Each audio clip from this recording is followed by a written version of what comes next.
Bueno, gracias, siempre es cariñoso en sus presentaciones.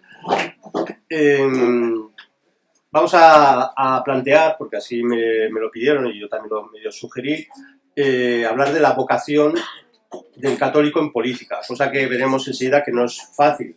A priori parecía que está muy resuelta esta cuestión, pero es una cuestión bastante complicada. Para ello, en una primera parte de esta charla, veremos y revisaremos el magisterio de la Iglesia, porque es evidente que ese magisterio hay que beber constantemente, sobre todo el magisterio, pues yo me atrevería a decir hasta Pío XII, es un magisterio muy potente, muy contundente y de una actualidad profundísima. Y luego ya si queda tiempo, si no abreviaremos, pues algunas claves, algunas pinceladas de las 4 cosas que tiene que tener en la cabeza un católico que se meta en política. Sí se mete en política, y esta es la cuestión primera. La cuestión primera es, realmente es una obligación, es una opción, es una vocación, ¿qué es esto, ¿no? de la llamada de la política? Entonces, voy a centrarme en León XIII, una encíclica que es la Immortale Dei, que es sobre la constitución de los estados cristianos. Y para que os situéis, esta es en 1885, unos años antes, 1882, el mismo León XIII escribe la Conmulta, que es dirigida a los españoles, porque se ha agitado brutalmente la política en España, en los ámbitos católicos, y entre los católicos tradicionalistas que no aceptaban la Constitución de 1876, muy parecida a la postura de los católicos tradicionalistas que no aceptamos nunca la Constitución de 1978, porque ya veíamos claramente que eso iba a provocar un proceso de secularización brutal y de persecución en el fondo, pues entre esas dos, bueno, antes había muchos tradicionalistas, ahora hay muy pocos, pero bueno, el otro bando eran los católicos liberales. Los católicos liberales sí aceptaban la Constitución de 1876, para enmarcarlo, es aquella que después de la Guerra Civil Carlista última, de la guerra con la República, España convulsa con las guerras de Cuba, bueno, parece que ha pacificado. Y un conservador, siempre son los conservadores, Cánovas del Castillo, dice, bueno, como España es católica y todas las constituciones han dicho que hay unidad católica, también lo vamos a poner, pero vamos a permitir la libertad de cultos. Y claro, esto los católicos liberales ni les iba ni les venía. A los católicos tradicionalistas decían, sí, si España siempre ha tenido unidad católica desde el Tercer Concilio Toledano, hace en aquella época 1400 años, ahora que venimos a romperlo. Bueno, y esta polémica fue muy intensa. Luego veremos alguna cita también referido a esto. Eran polémicas donde los católicos, bueno, iban a muerte entre ellos, contra ellos, porque eran dos sistemas de entender, digamos, la vida política. Bueno, entonces la Immortale Dei es más tardía y ya León XIII ya empieza pues a encaminar lo que es una doctrina sólida sobre la constitución de los estados católicos, y luego ya muy tardíamente, cuando tenía como referencia a Francia, que Francia había pasado como en España, el Papa dice, bueno, entenderos entre los católicos, porque había católicos que estaban clarísimamente en contra de la Tercera República, eran profundamente monárquicos, y además sabían que la República estaba montada por la masonería y que tarde o temprano iría contra la Iglesia, y luego había católicos liberales que, bueno, estaban contentos con la Tercera República, hasta que ya empieza a acelerarse la República y empieza a volverse profundamente anticristiana en Francia. Y entonces León XIII escribe Gravis de Communi, que es, curiosamente, y está muy olvidada, condenando el uso de la expresión democracia cristiana aplicada a la política, cosa que hoy encontraremos cantidad de políticos católicos y dicen, yo soy de inspiración democristiana, condenado. Gravis de Communi, entre el siglo XIX y el siglo XX, por León XIII, es doctrina magisterio muy potente, ¿no?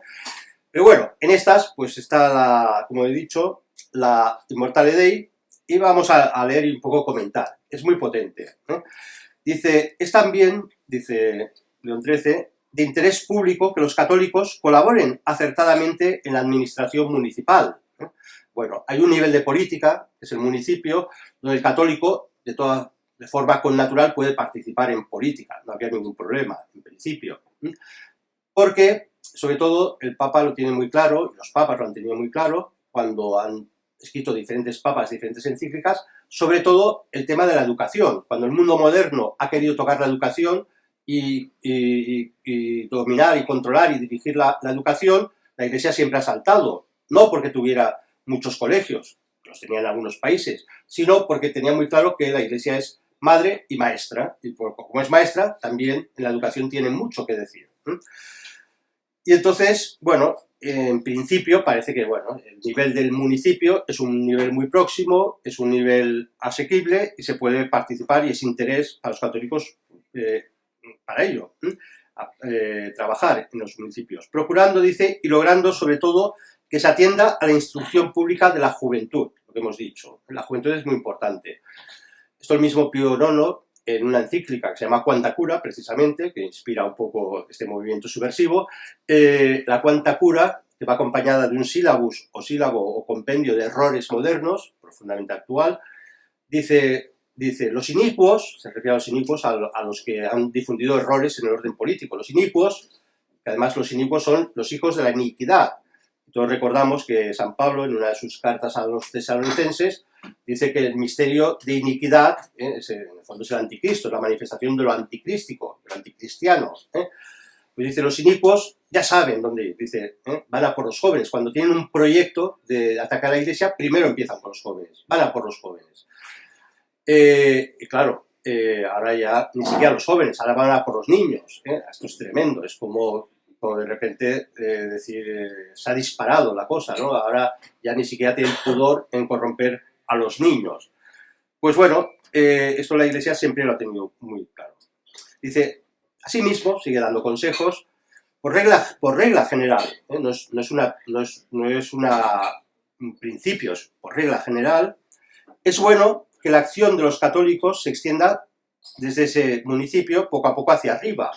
Esto me hace recordar como muchos movimientos y partidos políticos siempre hacen el truco. Vamos a las europeas, ¿no? Un tío que no sabe en inglés se presenta a las europeas, porque salimos a las europeas, ahí vamos, no haces nada, ¿no? La realidad política, la verdad política tienes que empezar por abajo. Si nos empiezas por los municipios, no tiene sentido la acción política. Bueno, pues dice, sería bueno que incluso abarque el poder supremo del Estado. Y entonces avisa. Pero puede bien suceder que en alguna parte, por causas muy graves y muy justas, no convenga en modo alguno intervenir en el gobierno del Estado, ni ocupar en él puestos políticos. Hay momentos que los católicos tienen que discernir. ¿Puedo? A mí siempre me ha parecido absurdo decir a aquellos, vamos a cambiar el PP. No, te metes dentro, son muy liberales, pero si te metes dentro, cambiaros el PP. Mira, el PP te va a cambiar a ti y te vas a volver tonto, ¿no? Esto es evidente, hemos visto miles de casos, pero miles.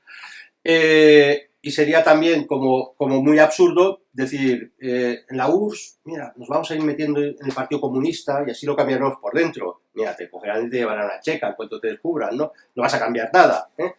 Esto es lo que la Iglesia se ha llamado siempre el non possumus. Es la actitud de los católicos ante una situación ya imposible. Non possumus. Que lo decían los primeros cristianos cuando les pedían la jura de tu fe. Non possumus. Te voy a matar. Da igual, no puedo. No puedo. O cuando Clemente VII, ante Enrique VIII, que le exige que anule su matrimonio, dice, un matrimonio canónico, no es nulo, por tanto no lo puede anular, non possumus. Y claro, se va a perder pues Inglaterra, se va a perder para el catolicismo Inglaterra, pero el Papa no puede. Y luego hubo martirios y mataron monjes y unas masacres que se callan todo el mundo hoy en día, pero fue brutal. O cuando ese caso que estalló, Mortara, el caso que Pío IX mismo lo vive en 1968, que se encuentra que claro, es deber de los católicos, si un niño está a punto de morir, pues por su bien le bautiza, ¿no? Y entonces esto ocurrió en los estados pontificios, todavía existían los estados pontificios, y una criada en una familia judía bautizó a un niño judío que estaba, un bebé, que estaba muy enfermo, y lo bautiza. Entonces cuando la familia lo reclama para llevárselo, el papá dice, no puedo, y esto generó un escándalo y excusa para atacar al Papa, brutal, incluso se han hecho películas, porque el Papa había la conciencia de que cualquier bautizado es hijo de la Iglesia y el Papa lo tenía que proteger. Claro, fue una situación absolutamente inesperada, pero y de conflicto, y un caso hiper especial que pocas veces se ha repetido, pero el non possumus o el non expedit. no conviene, ¿eh? A veces no conviene entrar en la política. Si te va a corromper el alma, si te va a corromper todas las virtudes, pues mejor no te metas en política. Non expedit también lo vive y lo aplica Pío IX en el Piamonte, imaginémonos siglo XIX, todavía el Piamonte es un reino, están los Saboya, y después los estados pontificios y luego el reino de Nápoles. Y entonces el Piamonte estaba gobernado por masonería pura y dura, por una dinastía, digamos, profundamente anticatólica, los Saboya, que después, curiosamente, Prim, masón, nos lo intenta colar en España con Amadeo de Saboya, que es el hijo de Víctor Manuel II. Claro, toda mala leche decir, bueno, como España está monárquica y no puedo meter la Primera República todavía, les colamos un rey, esto sí, masónico y tal, a ver si cuela. Pues bueno, el non expedit era cuando los católicos del Piamonte dicen, ¿podemos participar en política?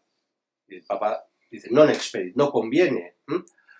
O cuando, más adelante, Sturzo, el fundador del Partido Popular Italiano, que será la Democracia Cristiana, antes había sido el secretario de la Acción Católica en los Estados Pontificios. Bueno, ya era Italia, ya se había unificado.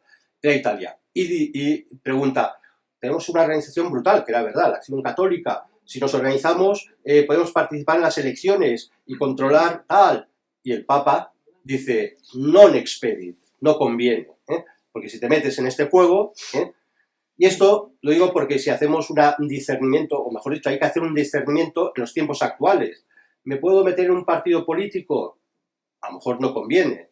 Mejor no, claro. Hombre, si no tienes formación, si no te enteras de nada, pues a lo mejor es mejor que estés en un partido que no estés en ningún sitio. O a lo mejor es mejor no estar en ningún sitio. Esos son discernimientos que cada uno tiene que ir haciendo y ahí entraría lo que llamamos la vocación. Bien, dicho esto, seguimos leyendo y dice... este es el de la salvedad. Hay que discernir si en estos momentos podemos o no, sin poner en peligro nuestras almas, participar en la política. Dice, pero, dejando esta excepción, no querer, eso sí que es como principio genérico, no querer tomar parte alguna en la vida pública sería tan reprensible como no querer prestar ayuda alguna al bien común. Es como una forma de egoísmo. Hay mucha gente que a lo mejor es verdad, digamos, no tendrá una vocación política explícita, no pasa nada, pero otra cosa es porque no me importa. Me acuerdo uno que decía, uno aquí de Barcelona, de familia buena, no sé qué, conocida españolista, familia, y entonces decía, bueno, métete a luchar, ¿no?, contra el independentismo, el procés famoso y tal, ¿no? Yo ya pago mis impuestos, que se encargue el Estado. Oye, ¿qué es esto, no? Reniegas de un deber, ¿no?, de emergencia, una emergencia que estamos viviendo. Esto es muy importante, porque el Papa invita a pensar que si no actuamos en según qué ámbitos y en según qué momentos, entonces puede muy fácilmente operar el mal. Y entonces solo por eso pues ya vale la pena. Y dice, de lo contrario, si se abstienen políticamente, los asuntos públicos caerán en manos de personas cuya manera de pensar puede ofrecer escasas esperanzas de salvación para el Estado. Claro, estaríamos ante un pecado de omisión. Insisto, cada uno tiene que ver, tiene que discernir en qué momentos se puede, en qué momentos no. Pero bueno, el magisterio y diversos papas nos han dado criterios. Yo creo que he dicho al principio, esto no hay una respuesta clara. Cada circunstancia se tiene que ir decidiendo. Bien, entonces da como unos avisos que son importantes. Unos avisos es, en materias opinables, seguimos con León XIII, Immortale Dei, dice, en materias opinables es lícita toda discusión moderada, con deseo de alcanzar la verdad. Esto es así. Claro, en lo opinable, pues podemos opinar. Lo malo es que en esta sociedad actual los principios los hemos hecho opinables. Y lo que es opinable se nos quiere imponer como categorías obligatorias. Pero bueno, eso es una idea que tenemos que tener clara, si no, no hemos entendido nada. Y sigue avanzando. De tal forma que lo que sí que tenemos que tener en cuenta, el peligro de la verdad católica, son opiniones tocadas, corrompidas ya, de racionalismo y naturalismo, racionalismo y naturalismo. Todo lo voy a salir un poquito antes, pero es muy importante. El naturalismo, en la Libertas, otra encíclica de este Papa, escribió casi, no, más de 40, 43, 44 o 45 encíclicas, ahora no me acuerdo, pero bueno, ese es el margen de error. Este Papa escribe la Libertas sobre la libertad y contra el liberalismo. Algunas veces la gente dice, la Iglesia nunca ha condenado el liberalismo. Mentira. En la Libertas se condenan todos los tipos de liberalismo, los define perfectamente y los condena. Entonces dice que el origen del liberalismo está en el naturalismo, que sería concebir una autonomía de lo natural sobre lo sobrenatural.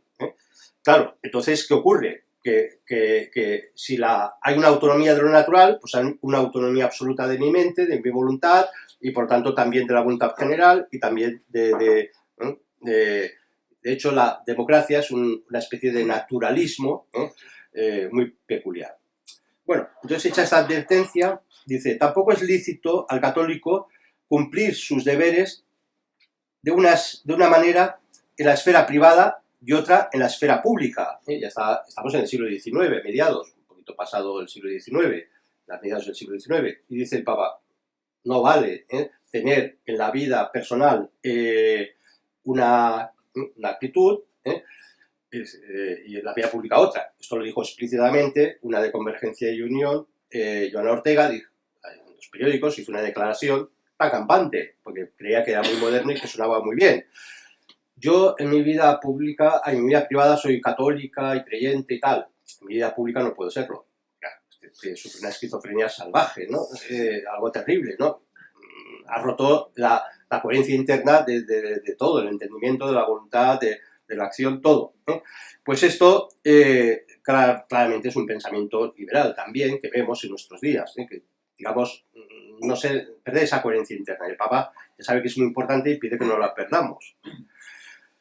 Dice, también sigue avanzando, dice, pero si se trata de cuestiones meramente políticas, por ejemplo, discutir sobre el mejor régimen político, que es tal o cual, una monarquía, una democracia, una aristocracia.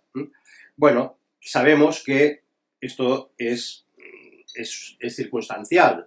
La Iglesia nunca ha propuesto un régimen como propio, como el cual elige.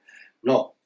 Por tanto, es discutible. Ser monárquicos, tal, todo esto es discutible. Otra cosa es la tradición de un país, otra cosa, bueno, esto ya no sería tan discutible, nuestra propia tradición. Un pueblo no puede ir contra su tradición porque se desnaturaliza, esto es evidente.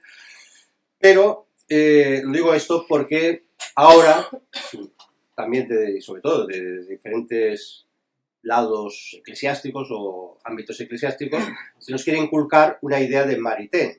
Maritain, para el que no lo sitúe, fue un autor que hizo muchísimo daño desde Francia porque intentó crear una especie de catolicismo pseudo-carca, pseudo-conservador, pero también pseudo-progre, y entonces dice en uno de sus escritos una frase terrible que ha influido muchísimo negativamente. Dice, la democracia es el único sistema en el cual puede florecer el evangelio. Ya vemos, las sociedades democráticas, la sociedad se seculariza, vamos, es matemática pura, ¿no? Pero Maritain, que era tomado por el gran teólogo de los teólogos en su momento, siendo seglar, pero un teólogo de muchísima influencia, también iba de tomista, bueno, iba hundiéndolo todo, pero de esa perspectiva conservadora, de repente dice lo contrario que dice el Papa, que dice León XIII, sobre cuestiones de forma de gobierno. La Iglesia nunca ha apostado por ninguna. Es verdad que en muchos discursos ya de unos pocos años para aquí, la Iglesia no se atreve a decir lo que decía Maritain, pero bueno, se dice cosas como, bueno, parece que es más favorable la democracia, bueno, pero la doctrina es la doctrina, ¿no? Bien, entonces, ahora damos un salto en el tiempo y nos vamos a Joseph Ratzinger, cardenal, todavía no era papa, en el 2002, que llevaba el dicasterio para la doctrina de la fe, le hace el viejo Santo Oficio, le hace la vieja Santa Inquisición, y dice, cuando la acción política, hablando ya para los hombres del siglo XXI, porque al año 2002, cuando la acción política tiene que ver con principios morales que no admiten derogaciones, excepciones o compromiso alguno, es cuando el empeño de los católicos se hace más evidente y cargado de responsabilidad. Aquí Ratzinger, claramente, luego veremos cuando ya es Benedicto XVI, da unas instrucciones que marcaron lo que iba a ser una agenda política, una hoja de ruta de los católicos que querían entrar en política, pero bueno, se ha ido también desubstancializando. Pero aquí está claro, cuando se pone en juego principios morales que no admiten derogaciones, pues ya es evidente. Estaríamos hablando claramente, pues, una sociedad donde impone el divorcio o promueve el divorcio, el aborto, claramente, estamos ante una cuestión de principios morales muy potente, y aquí sí que no cabría, digamos, posibilidad de permanecer ajeno. ¿Esto significa que uno tiene que entrar en política y un partido? No, significa que eso es un problema social, es un problema político y hay que, digamos, luchar cada uno como buenamente entienda. Bien, entonces ahora vamos a un radiomensaje de Pío XII. Pío XII, para los que también necesites ambientarlo, es el Papa que vive la trágica Segunda Guerra Mundial y es conocido por sus radiomensajes, especialmente en Navidad, donde en plena guerra pues eran escuchados por todo el mundo, vamos, yo me atrevo a decir por ateos, por agnósticos, por todos, porque estaba todo el mundo en guerra. Y esos mensajes de Navidad, pues siempre digamos, era una esperanza, ¿no? Alguien que nos da una esperanza. Entonces, en el del año 42, que todavía no se sabe bien hacia dónde, si van a ganar el eje o van a ganar los aliados, por tanto las democracias, es verdad que ya sospecha Pío XII que al final van a ganar las democracias. Bueno, sea como sea, gane quien gane, hay que reconstruir, habrá que reconstruir la sociedad. Y entonces hace un llamamiento muy potente, hace un llamamiento a quien desea, dice, que la estrella de la paz aparezca en medio de esa guerra, esa catástrofe. Y entonces llama a esos cristianos, que tienen que ser los que ayuden a conducir el nuevo Estado y su poder al servicio de la sociedad, al pleno respeto de la persona humana y de la actividad de ésta, en consecuencia sus fines eternos. Entonces así, bueno, ahora no puedo enrollarme, pero está clarísimo que siempre se ha visto esto desde San León, el Magno, que es un papa del siglo V, que era un aristócrata romano, llega a decir, la Iglesia, el poder romano era para servir a la Iglesia. El poder político es para que la Iglesia, tiene que ayudar a que la Iglesia consiga sus fines, que es la salvación de las almas. Pero dicho esto, lo que podemos sacar de esta cita es que el Papa dice, caos, si sabes un caos, hay que reconstruir una sociedad, los católicos tienen que decir algo, tienen que estar ahí. No podemos permanecer ajenos, en catacumbas, ¿no? Sino que hay que decir algo. Este radiomensaje se conoce por el consempra. Consempre. Entonces hace un llamamiento a los jóvenes, esos jóvenes que hemos dicho antes, que claramente los procesos revolucionarios saben que tienen que corromper primero a la juventud, y una vez corrompan a la juventud, digamos, todo el proceso ya por sí mismo ya puede funcionar muy bien. Dice, a vosotros jóvenes, claro, imaginaros que la mitad de jóvenes estaban en armas y en guerra, a vosotros jóvenes, inclinados a volver la espalda al pasado y simplemente dirigir la mirada al futuro, vuestras aspiraciones, vuestras esperanzas en el futuro, y el Papa está diciendo, ojo, como perdáis el referente del pasado, vais a ir ciegos. Esto es absolutamente vital. Por eso la ley democrática, de memoria histórica, por eso esto es como el gran hermano de Orwell. Evidentemente, un sistema que quiere corromper a la sociedad tiene que corromper su pasado y la única forma es desmemorizarlo. Pues le dice a los jóvenes, hombre, muy bien, está el futuro, es evidente, pero también vuestro pasado. Y entonces hay que aprender de lo que sufrieron los católicos en el siglo XIX, esto es fundamental, el siglo XIX es brutal, ahí se estaba jugando todo. El siglo XX casi es el resultado del triunfo liberal y todas las doctrinas que salen del liberalismo, incluidas el socialismo, como diría Pío XI, para el siglo XX, pues esto, la expresión de los que habían ganado en el siglo XIX. Y el siglo XX ya es la espuria hecatombe, ¿no?, de esos principios o de esos ganadores, como han dejado la sociedad. Todo lo que estamos viviendo ya se había cocido en el siglo XIX. Pues esto, digamos, es como una idea que hay que tener claro, ¿no? Entender qué ha pasado, donde los errores de los católicos, esos católicos liberales de buena fe, muchos, no todos, pero muchos que tenían, donde fallaron para no repetir lo mismo. Y así dice, estos jóvenes, vuestra audacia ya no estará fundamentada solo en vuestro deseo del futuro, sino que estarán ya forjada para el servicio del bien y una bandera inmaculada. Bueno, este texto me gusta mucho porque Pío XII pide que hay que seguir una bandera inmaculada. No, me voy a hacer de convergencia y unión. Mira, esto ya está mancillado, esto ya no lo intentes. No, es que no lo intentes. Al final, lo que nos queda, pues, lo que ha sido coherente, mira, es que ha sido derrotado siempre, sí, da igual, pero esto era coherente, esto es una bandera inmaculada, ¿no? Y esto sí que satisface al joven, ¿no? Digamos, el ideal, en sentido no hegeliano, evidentemente, sino en sentido fuerte de algo que motive, y nos aleje de la política del compadreo, del cortoplacismo. Bueno, esto es lo que pide, ¿no? Y entonces avisa, sigue con esta alocución, que es una lucha en nombre de una humanidad gravemente enferma. Estamos hablando de la Segunda Guerra Mundial. Si el pobre Pío XII viera lo que pasa ahora, ya diría, no es que estemos gravemente enfermos, ya estamos en la UCI. Como sociedad, está claro, un invierno demográfico salvaje, esta sociedad camina hacia su extinción, lo cual no significa que no haya esperanza, tiene que haberla, y mucha, pero ahí está muy claro, tener la conciencia de que la sociedad está gravemente enferma y a lo mejor desde la política se le puede ayudar a sanar. Sigo avanzando. Para los que tengan, digamos, la cabeza más abierta y les guste Pablo VI, porque sea más progresista.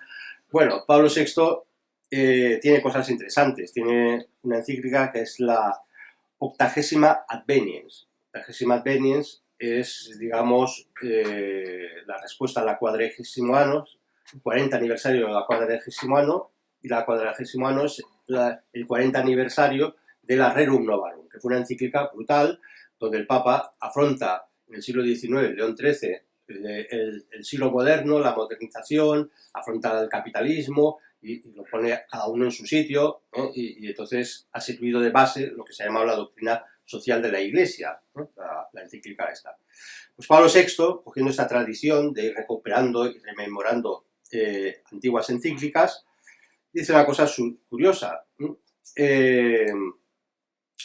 Dice, el cristiano que quiere vivir su fe siguiendo una acción política como servicio, por tanto, el que tenga vocación, pues le llamamos, dice, ni puede, insisto, esto es muy curioso encontrarlo en Pablo VI, dice, ni puede, pues, ser partidario de la ideología marxista, ni puede ser partidario de la ideología liberal. Esto lo dice Pablo VI, imagínate. Además lo dice con contundencia. No, la vía de camino, de acción política, no puede ser el liberalismo, no puede ser el marxismo. En una época que Pablo VI era consciente, por ejemplo, que muchos cristianos se habían dejado contaminar o contagiar del marxismo, se habían infiltrado en la Iglesia, en la Acción Católica, en muchísimos sitios. Fue brutal esa infiltración marxista y ese diálogo que llamaba, entre comillas, marxismo-cristianismo, que era simplemente para agotar y eliminar el cristianismo y que triunfara el marxismo. Pues el Papa dice, ni marxista, pero tampoco liberal. Porque mucha gente dice, yo no soy comunista ni socialista, soy liberal. Pues no, tampoco. ¿Hay otra vía media? Sí, seguro, busquémosla. Bueno, dicho esto, ahora vamos a León XIII, a la Cum Multa, que es esta encíclica que he dicho que el Papa la escribe. Todavía el Papa tiene una ilusión, que es que en la modernidad hay que convivir con las revoluciones, con el fruto de las revoluciones. En España ha habido muchas revoluciones y, bueno, fruto de esas revoluciones, como he dicho, la más dura fue la del 68, que nos trae a Primo de Rivera, bueno, el golpe de Estado, de Primo de Rivera y otros militares, y que son los que entrenan a Amadeo Saboya, y Amadeo Saboya se larga porque dice, estos tíos están todos locos, y se cargan a Prim, y se queda solo, bueno, y entonces viene la Primera República, que es el caos de los caos, España empieza a desintegrarse, bueno, y cuando ya se resuelve todo eso a través de varias guerras, la guerra civil carlista, la guerra contra la República, Carlismo-República, pues parece que se ha pacificado. Y entonces, como los católicos empiezan a matarse, por lo que he dicho, hay una nueva constitución, por fin el consenso, la paz, todos vamos... Y claro, los católicos decían, no, que si abrimos esta espita de la libertad de cultos, rápidamente empezará a degradarse toda la política, el relativismo, todo entrará, y acertaron. Pero bueno, el Papa en ese momento, para calmar a los católicos, les da como les incita a pensar en dos posibles errores en los cuales no hay que caer. Uno dice, son muchos los que se engañan con estos dos errores opuestos. Uno, algunos suelen no solo distinguir, sino incluso apartar y separar por completo la esfera política de la religión. No hay que meter la religión en política. Esto viene incluso de los eclesiásticos, lo he oído mil veces. Los monjes de Montserrat, no hay que meterse en política. Coño, si ustedes han estado metiéndose en política desde hace 60 años sin parar, han acogido tarras, han fomentado el nacionalismo, no sé qué, y luego te dicen que no hay que hacer política. Y esto no, entre la religión y la política no hay confusión, no es lo mismo, porque si no sería una teocracia, y la Iglesia, la doctrina, siempre ha condenado la teocracia, y tampoco puede separarlo totalmente, sería liberalismo o materialismo dialéctico, me da igual, es lo mismo, porque igual que no puedo separar mi alma de mi cuerpo, igual que no puedo separar los siervos de la Iglesia, los hijos de la Iglesia también son ciudadanos del mundo, y por tanto hay que ver la relación y hay que ver cómo se relaciona los dos mundos. Por tanto, separarlos no, es un error. Y otro, que también es verdad, y que en su época pues llevó más tarde a la escisión integrista en el carlismo, es aquellos que mezclan e identifican la religión con un determinado partido político, como si solo este partido político fuera el garante de la ortodoxia católica y luego otros partidos o acusaran a otros católicos de que si no estás en mi partido no eres católico. Bueno, el Papa avisa de todo esto. Y esto también hay que hacerlo pensar. Claro, esto no significa que a lo mejor si solo hay un partido católico, pues es lo que hay, ¿no? Pero bueno, todos hemos sentido a veces esta tentación, ¿no? De decir, si tú no piensas como yo en todo el orden social, político y tal, no eres católico, tampoco. Puedes ser católico y a lo mejor no tener esos conocimientos o haber optado por algo legítimo, podría ser legítimo. Bien, ahora también otro salto en el tiempo, vamos a Benedicto XVI, en una exhortación apostólica posinodal, Sacramentum Caritatis 2007, ya es Papa, Ratzinger, y es Benedicto XVI, y entonces también en esta exhortación van a salir los famosos 4 principios no negociables. Esto es, si un católico se mete en política, esto no se puede negociar. Esto, o sea, aquí, esto es el límite, es la línea roja. Entonces, habla primero de lo que este signo ha hablado de lo que se ha denominado coherencia eucarística, bueno, que es el culto agradable a Dios, que no es un acto meramente privado, sino también público. Esto es lo que hablábamos de la relación entre la política y la religión, entre lo espiritual y lo público, íntimo, personal, espiritual y lo público. Si hubiera esa escisión, pues la devoción a la Eucaristía sería personal. Entonces, bueno, en mi capillita, tal, pero la Iglesia, a partir del siglo XIII, tuvo a bien, a través de una inspiración a Santa Juliana, en Bélgica, de potenciar lo que llamamos el Corpus Christi. Las procesiones del Corpus Christi tienen como digamos, eje la idea de que Cristo también es rey de la sociedad. Por tanto, no puede estar recluido ni en mi alma, ni recluido en una capillita, ni recluido un sagrario, sino que puede salir. De hecho, en Cataluña especialmente, Barcelona es la ciudad donde primeramente, creo que es la segunda de Europa y la primera de España, donde la procesión de Corpus Christi sale, que originalmente es Corpus Christi, el Sanguinis Christi, del cuerpo y la sangre de Cristo. Hay una tradición muy bonita que simboliza muy bien lo que queremos decir. Está Martí Lumá, ya fallece, languideciendo en su enfermedad, es el último rey de la corona de Aragón, está aquí en Barcelona, y su hijo ha muerto en las guerras de Cerdeña, Sicilia, y entonces la corona se agota. De hecho, se agotó y viene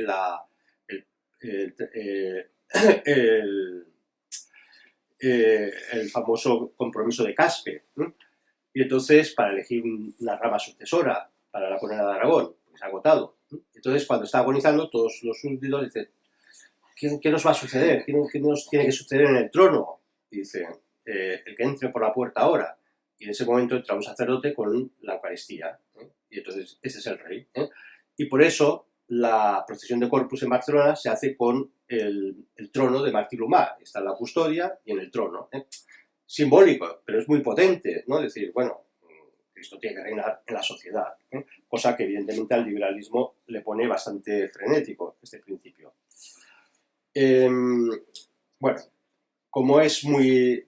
en todo caso os voy a dar muy brevemente, porque lo había traído y creo que también puede ser interesante, unas indicaciones, por ejemplo, de la virtud del cristiano o la vocación del cristiano. Bueno, aquí sería más complicado, si hacemos unas consideraciones. Algunos autores, ya no del magisterio, sacerdotes que han pensado el tema, algunos teólogos, dicen que la vocación política es una vocación que se llama próxima. No está llamado a la vocación sacerdotal o a la vocación del matrimonio, más o menos, pero lo que sería la vocación política es lo que se llama una vocación muy especial. Evidentemente, si uno no está llamado a la vocación política, pues nada. Ojo, y yo cuando era joven me dijeron muy sabiamente, y lo leí, lo comprobé, que una persona que no está llamada al sacerdocio puede hacerse sacerdote, no hace falta sentir la llamada, siempre y cuando vea la necesidad de la Iglesia. En caso de persecución, que no quedan curas, tú estás soltero y tal, a lo mejor no tienes vocación, pero como servicio a la Iglesia, pues te ofreces para ser sacerdote. Pues esto es fiable. Y eso también lo tenemos que pensar. A lo mejor yo no estoy llamado a la vocación política, pero si la situación es emergente, crítica, la sociedad se está hundiendo, pues a lo mejor tengo que meterme en política, por mucho que me guste o no me guste. En caso que me metiera en política, llega Santo Tomás de Aquino y nos habla del gobernante en la Suma Teológica y nos dice cómo tendría que ser. Dice, tendría que ser el que gobierna debe poseer las virtudes morales en grado perfecto: prudencia, justicia, fortaleza, templanza. Oiga, esto es imposible. No, es que el argumento es muy fácil. Si como no tengas estas virtudes en grado extremo, un gobernante harás mucho daño en la sociedad, vas a hacer mucho daño. Y entonces, Santo Tomás lo tiene muy claro, y uno dice, ¿es un ideal imposible? No, porque ha habido muchos gobernantes, muchísimos gobernantes, que han sido santos, desde monarcas como San Luis de Francia, como San Fernando en España, o presidentes de República como García Moreno en Ecuador, que consagra Ecuador al Sagrado Corazón, y la masonería no lo puede soportar y lo asesina. Bien, son santos.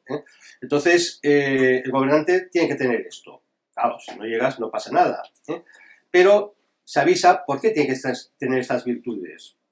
Primero porque representa la autoridad de Dios. Es así. Uno de los principios para un católico es que toda autoridad viene de Dios. La del profesor, la del padre, la del gobernante. Cualquiera que ejerza una autoridad solo tiene sentido si en última instancia la autoridad proviene de Dios. Por lo tanto, cualquiera que haga política, en el fondo, está como diciendo, dando la cara por Dios. Si tú fallas, pues malo.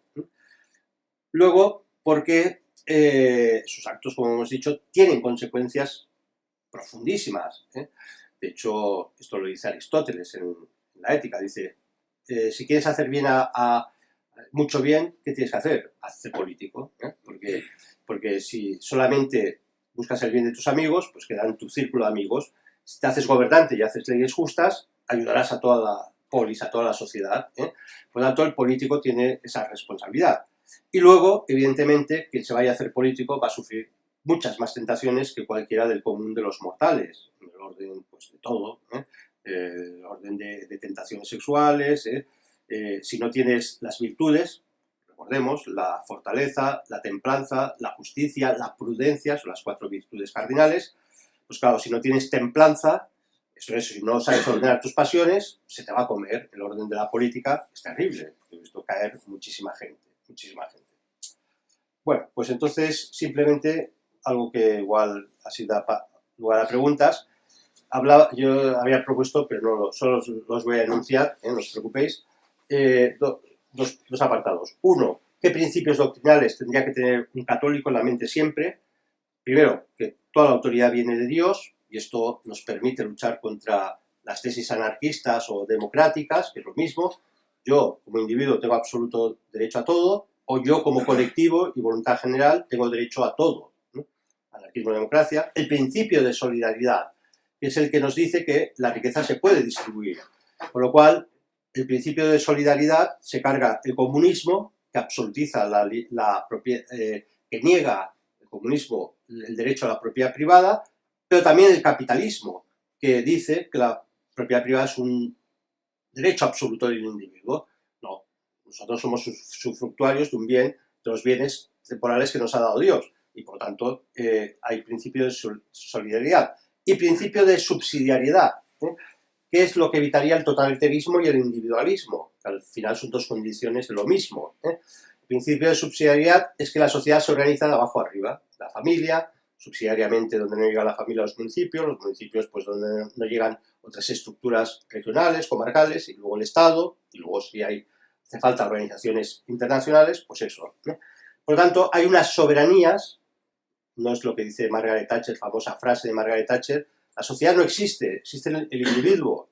Claro, pues la familia no existe nada, Pues sí, la sociedad existe y hay soberanías sociales que son las que impiden que el Estado o el gobernante, digamos, domine todo, se vuelva totalitario en el sentido más pésimo de la palabra, porque las limitaciones del orden divino y de las soberanías sociales limitan y el Estado no puede volverse un gobernante totalitario. Bien, entonces, lo último, así que acabo, el derecho a la resistencia. Yo creo que es una cuestión que se ha hecho un lavado de cerebro para evitar que los católicos nos planteemos el derecho a la resistencia ante leyes inicuas, ante una situación absolutamente destructiva. En la época clásica del pensamiento se planteaba el tiranicidio. Si un tirano hace daño a la sociedad, ¿en qué momento es legítimo matar al tirano? Y se ponen las condiciones. Claro, en una democracia es más difícil, porque si la sociedad se vuelve tiránica, que te cargas a toda la sociedad. Claro, el tirano es toda la sociedad, entonces, claro, esto es un problema. Entonces, lo que la Iglesia siempre ha tenido muy claro, que sí que hay un derecho a resistencia, que por cierto niegan los protestantes, que por cierto niega la democracia, ¿no? La ley se tiene que cumplir. Hombre, si es justa, ¿no? Eso lo vuelve a decir Ratzinger, lo vuelve San Agustín, una ley injusta no se tiene que cumplir. Entonces, ¿en qué condiciones se tendría que aplicar el derecho a resistencia? En diferentes grados, de diferentes formas. Primero, si se atenta contra el bien común y está en peligro la vida social. Entonces, esta condición ya existe. Está en peligro la vida social, está en peligro, se atenta constantemente contra el bien común. Haber agotado el resto de recursos posibles. Bueno, hemos hecho lucha muchos años, y nos hemos ido estrellando, pero bueno, todavía puede quedar cierta posibilidad. Que no se deriven males mayores. Imaginémonos que digo, el gobierno es tiránico, cojo mis cachavas y me voy a Madrid y entro en la Zarzuela o la Moncloa, me matan, ¿no? No se va a derivar nada. No se deriva ningún bien, solo males mayores. Y sobre todo que tenga esperanza fundada de éxito. De hecho, en otra época histórica, con esto que estamos viviendo, cualquier sociedad se hubiera sublevado, o católica se hubiera sublevado en armas y todo. Pero no hay posibilidad de éxito. De hecho, en el 36, antes del alzamiento, los dirigentes carlistas se fueron a San Juan de Luz a hacer un retiro espiritual que duró un mes para, digamos, discernir si se podía apoyar o no el alzamiento, en función de los criterios de la Iglesia del derecho de resistencia. y determinaron que sí, que había causas objetivas, justas, había posibilidad de victoria, no se iban a derivar más males. Bueno, pues menos mal que lo decidieron. Y entonces, esto, digamos, sería un extremo, pero yo creo que estamos en una situación de resistencia también. Igual que he dicho antes, hay que discernir en cada momento si un católico puede o no meterse en la vía pública, en qué ámbitos, en qué momentos, en qué formas, y también en qué medida, si no podemos actuar en política, al menos sí que tenemos que resistir contra el orden político. Y también habrá que discernir en qué grado, en qué medida y en qué circunstancias.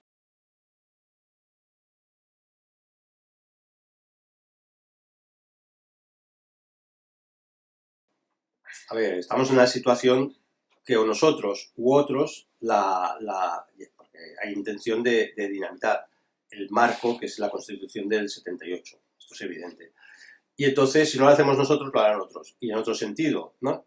¿Qué es lo que ocurre? Que nosotros no tenemos fuerza suficiente para darle, bueno, nos cargamos o regeneramos la Constitución o cambiamos cosas de la Constitución, unas claves, que además jurídicamente, si cambias 6 cosas o 7, esto ya daría un giro.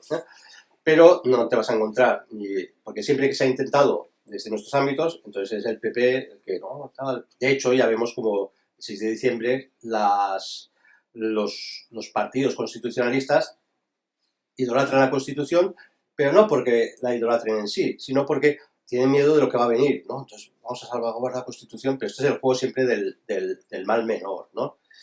Que nada tiene que ver el mal menor con el pensamiento católico. El pensamiento católico sobre el mal menor es el siguiente, lo especifica muy bien Pío XII. El mal menor es que tenemos que aceptar que hay ciertos males que la sociedad nosotros no podemos cambiar. Y por lo tanto, los tenemos que tolerar porque el hombre no puede aspirar a hacer absolutamente toda la sociedad justa, sino que hay márgenes que no se escapan y Dios hará justicia. Entonces, el famoso caso es el de la prostitución. Si un gobernante quiere cambiar la prostitución, se derivarán males mayores, porque a lo mejor en esa época que todavía no existía el divorcio, pues respetarían no sé cuántos matrimonios. Bueno, es un mal menor, sí. Y de hecho, las sociedades cristianas lo regulaban. Los prostíbulos en Barcelona en la Edad Media los llevaba al ayuntamiento y entonces recogían en las iglesias, recogían limosnas para que las prostitutas en Semana Santa no ejercieran, se les pagaba, tal, y no pasa nada. Ahora el PSOE quiere eliminar la prostitución porque parece muy progre, todas las prostitutas están escribiendo cartas al Congreso diciendo, por favor, no quite la prostitución, ¿no? Que es nuestro modus vivendi, ¿no? Claro. Al final, bueno, un poco volviendo a la pregunta, es que el sistema no funciona. El sistema tiene una cáscara, que es la Constitución, y tarde o temprano se romperá. Y entonces hacemos proponemos, o sea, negamos la mayor, por decirlo de alguna forma. El problema no son las cuestiones cotidianas de la democracia, sino cómo se ha fundado esta democracia, porque ahí estaba todo el mal contenido. Esto lo dijimos. Yo me acuerdo de tener 17 años, pegar carteles contra la Constitución, no pude votar porque todavía no tenía la edad, pero entre los carteles que pegábamos poníamos la Constitución es abortista y divorcista, católico, no votes. Y hubo curas y gente que se reía. No, ¿cómo va a ser divorcista? ¿Cómo va a ser abortista?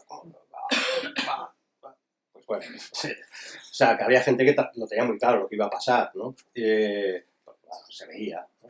Entonces hay que impugnar la premisa, ¿no? No creo, que hay que calibrar también, es verdad, hay que calibrar. Una cosa es decir, ostras, si ya se toca la Constitución, es verdad, van a venir todos los podemitas, los separatistas, Bildu, y va a cambiar todo. Claro, pero otra cosa es que dices, bueno, mantengamos este muerto que es la Constitución, y otra cosa es alabarlo, idolatrarlo, ¿no? O sea, no, no, porque no, ¿no? Entonces esto es lo que no soporta mucha gente, ¿no? Si dices, estoy contra la Constitución, tradicionista, no, es que los podemitas también están contra la Constitución, ¿sabes? ¿La han jurado? No, no la han jurado. Han dicho que por imperativo legal la han prometido, y gracias, ¿no? O sea, imagínate lo que se fían de la Constitución ellos.